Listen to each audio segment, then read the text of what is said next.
Hey everyone, welcome to another episode of Ask GN, where we answer questions, as many as we can anyway, from the comments. So as always, leave a question below. I've seen a couple repeats from the past few episodes, so I am trying to pull those up to actually talk about them.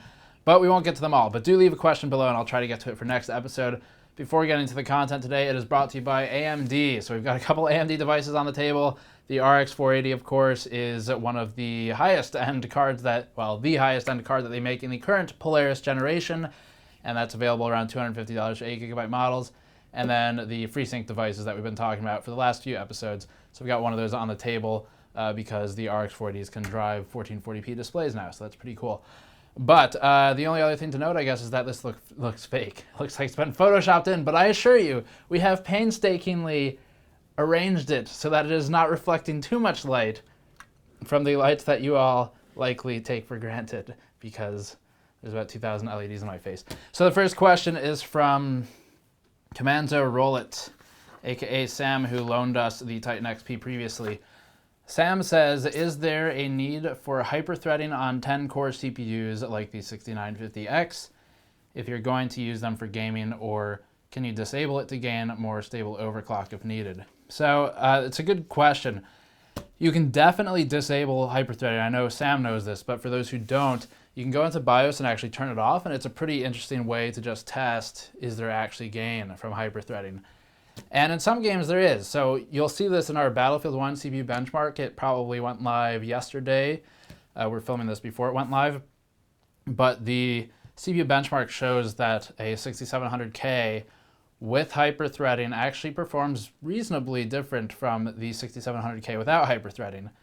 And it was, I think it was about maybe a 10% difference. I think it was about a 10% difference. So in that particular scenario, the FPS was so high anyway because we were using a 1080 FTW at 1080p. But there was a real difference that you could see with hyperthreading. And that's also true primarily for low values. So when you're looking at 1% and 0.1% lows in our metrics, or the longer frame times, the worst frame times in a benchmark, that's where we see the biggest difference with hyperthreading. It's true for Metro Last Light, and it's true for Battlefield 1 as well. So that stated, yes, there's a difference from hyperthreading. We've also seen a difference with the 5930K, which is not a 10-core CPU like this, the one Sam's talking about. But I don't have the 10-core CPUs that are out right now, so I don't know how much impact hyperthreading has with those. I can say we've seen an impact in FPS, again, about 10%, and that would help you get to 144 Hertz if you're trying to push a 144 Hertz display or something like that. But it does depend on the game quite a lot. It depends on how they've optimized their game. Now, as for other use cases, I know with Adobe software, for example, a lot of those kind of cap out at utilizing threads, maybe 6 cores efficiently. So there's limits in production software. Some production software will use every core that you throw at it, or every thread that you throw at it. So there's going to be more of a benefit there than with games, but not always, because Adobe's Creative Suite is actually pretty limited in the threads it can utilize, which is a shame, but they're getting better with it. As for gaming, though, like I said, depends on the game. If I had, in your case, if I had a 10-core CPU, you're basically looking at, do I want to potentially increase my overclock a little bit and get the clock rate gain in games that are clock sensitive, or do I want to keep hyperthreading and get the hyperthreading gain in games that are thread sensitive? And I would say that in most of our current testing, and I need to catch up on the more recent launches other than Battlefield, but most of our current test suite, we do see more of a gain from the core increases, the clock rate increases, than from the thread count increases.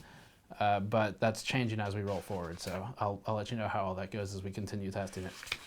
Next question is from dirtzoo, who says, this is a question for the AMD expert Cat, who we just kicked out of the room. I built a red machine for Battlefield 1 FX9370, Gigabyte motherboard, 2 XFX 480s, and crossfire. DirectX 12 does not seem to support crossfire in this game. What game? Battlefield 1. He says, DirectX does not seem to support crossfire. I tried Dx11, but it is unplayable tearing, and just bad things happen in crossfire. Do you think Dx12 will support crossfire in the future? So what are we doing here? Oh, up to a 144 hertz monitor. Okay. So yes, that also depends on the game. I guess the rest of the question here is actually also kind of important, saying I'm getting 90-ish FPS now and on ultra with one monitor, but if I use two, it stutters bad, lower settings or resolution does not seem to help. So I don't think it's a power issue, addressing the last part of the question. 850 watts is plenty for two 480s, and well, 9370 you're pushing it a bit, but not that much. You should still have enough power. So I don't think that's going to be your issue unless your PSU is not outputting what it should be, but that's uncommon and unlikely, especially for an 80 plus gold PSU. But as for the rest of this, crossfire is again going to be game dependent. So in DirectX 12 versus DirectX 11, the only game that really does multi-GPU well right now is Ashes, and that is more of a benchmark than a game, but Ashes does what's called MDA, multi-display adapter. This is different from linked display adapter, or the more common implementation. And that's something we've talked about in the past with the Ashes benchmarks, with the 1080s, with the Crossfire 480 testing we did, and the SLI 1070 testing we did, which needs to be updated. But MDA is what you're going to see with Dx12 that kind of bypasses the need for a bridge and goes through the PCIe bus instead. And then it also reduces some of your latency concerns, but it's not really prevalent right now. So Ashes is the only game that's really doing it for the most part. I don't think Battlefield 1 does, but maybe someone does know and could comment. I haven't actually researched that yet. DirectX 11, so basically you have an issue of latency with multi-GPUs is always going to be a concern, because especially with AFR or something like that, where the GPUs have to communicate and then build frames together, intersperse the frames one after the next. So there's always going to be a worse frame time output with multi-GPU. So if you have two RX480s, you might actually see that stuttering you're talking about, where I think the word you used was tearing, but normally it's more of like a micro stutter type thing, where the latency between frames is disparate enough that the gap exceeds sort of an 8 millisecond window. So once you have more than 8 milliseconds one frame to the next, it starts to become more visible to a human player. That's where you see the stuttering. And that often happens with the multi-GPU just because of the latency involved with two display devices computing the frames. So as for your specific question, I guess I would have to know more, is this happening with other games or not? If the way you could troubleshoot this, you can buy, first of all, if power is ever a concern, this is for anyone out there, you could buy what's called a kilowatt power meter for the wall. They're not expensive. They're maybe 20 or 30 bucks. Not the most accurate tool on the planet, but pretty damn good for testing how much power your computer draws. So that's just kind of general advice. If you have a system you've built, you're trying to figure out, do I have headroom here to add another card? You could buy one of those for a couple bucks, 20 bucks or so, and see how much power you're drawing at the wall. So that would answer that question. I don't think it's a power issue, but I think it's basically a game issue. So the 9370 will definitely bottleneck you though. So the BF1 benchmark we just did, the CPU benchmark, should be live on the channel. I did not test the 9370. We tested the 8370, and we're seeing some pretty decent bottlenecking on the GTX 1080 FTW hybrid. So you can check out that content if you're curious more about that bottleneck. Next question is from John Smith, who says, coming from one of your CPU review videos, I have a question. Could you add gaming and recording as one of your CPU and GPU benchmarks? So we've actually tested that. First of all, recording software nowadays is mostly moving to encoders on the GPU. So these are physical components on the GPU that handle encoding or capture of live video or streaming of live video. And they are a lot more efficient than the way that it used to be done, which is to the point of this question on the CPU. So you use Fraps, that's all CPU. So you're recording with Fraps pretty much uncompressed, lossless AVIs that hammer the frame rate down about 50% lower than what it was when you're not recording. Fraps is doing that on the CPU. So that, back when that was really one of the only ways to do this, that would be a great benchmark, because it was the only way to do it. So now though, this software like Shadowplay and like GVR or whatever it's called these days, it does it all on the GPU encoder, and OBS can do it on the encoder on the GPU as well, whether it's AMD or Nvidia. Nvidia has special codecs that are supported. AMD does it as well in different ways. So, but for the most part, GPU encoding is supported with all the major software suites I know of for video capture. As for the impact, we have an old video now, Shadowplay versus GVR versus Fraps. You can still find it on the channel, and an old article as well, same title. And that shows that with Shadowplay from memory, I think it was about a 3% hit to performance overall, the actual frame rate performance in a game. And that's pretty good. GVR was very close to that. It was a couple percent, but it did depend a little bit, I think, on... may have depended on the software settings, but GVR was pretty damn close, and that was AMD's solution at the time. They've rebranded it a few times since, so I'm not sure what it's called right now. OBS does take more of a hit. So OBS is harder to configure. There's a lot more options. It's more built for streaming. That would be one that might be worth adding to a benchmark. But for the most part, I would say we probably won't be benchmarking with recording scenarios because for CPUs, because so much of it is just done on the GPU now, and the hit, again, is like 3%, depending on the software solution. If you're using something accelerated by Nvidia or AMD specifically, the hit is so small that it's negligible. But OBS would be more of a concern for sort of live streaming, and that's still, it's getting optimized on the hardware, so it's kind of fading away as an issue, but it's still worth discussing. So maybe we'll look at that in the future Zen benchmarks or something like that. Next question is from Surpuppa, who says, for the next Ask GN, why is it that AMD has a larger performance gain on Dx12 than Nvidia? This is for the new and old cards. Will this be the same going forward? Vega versus Volta. Vega versus Volta, I don't know. I don't know anything about the architecture of either of those, and that is really what matters. The first part of this question, why is the performance gain larger for AMD? A lot of that is Dx11 optimization. Nvidia invested a ton of resources into their drivers or Dx11 optimization.